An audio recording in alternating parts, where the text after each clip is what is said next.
Ok, dans cette petite vidéo-là, ce que je veux vous montrer, c'est les raccourcis clavier pour les fonctions. Ça va vous aider à travailler quand même beaucoup plus vite.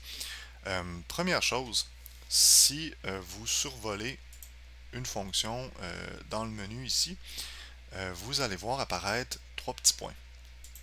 Vous pouvez tout d'abord fixer la fonction à votre barre de menu en haut ou la retirer au besoin. Donc, s'il y a des fonctions que vous aimeriez avoir dans la barre de menu en haut, toutes prêtes, vous pouvez les activer comme ça.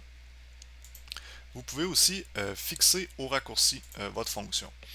Euh, Quand je clique dessus, vous ne voyez rien apparaître, c'est parce que c'est un sous-menu qui est caché par défaut.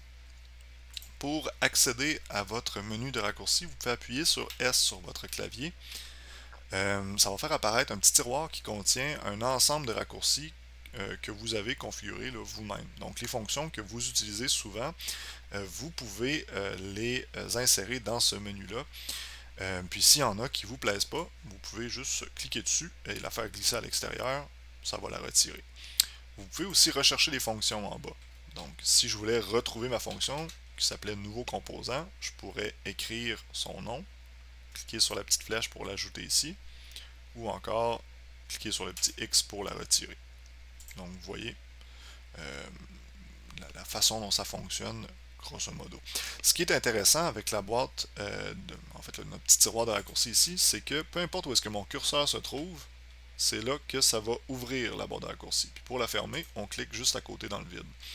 Donc ça vous évite de faire des allers-retours entre votre modélisation et les menus qui sont en haut ici pour les fonctions que vous utilisez souvent.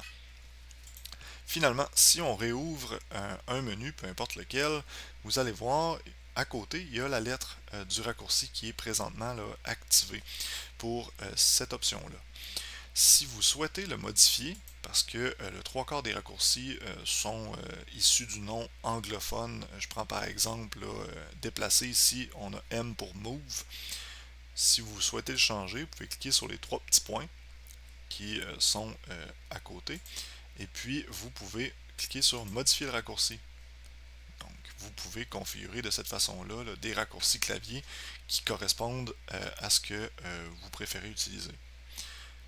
Je vous dirais que pour les principales fonctions, c'est quand même bon d'apprendre les raccourcis, ne serait-ce que ceux qui sont par défaut. De cette façon-là, vous allez accélérer et de loin la vitesse à laquelle vous modélisez. Donc, ça se trouve à être ce que je voulais vous montrer dans cette petite vidéo-là. On y reviendra un peu plus en détail là, plus tard. On se retrouve dans la prochaine vidéo.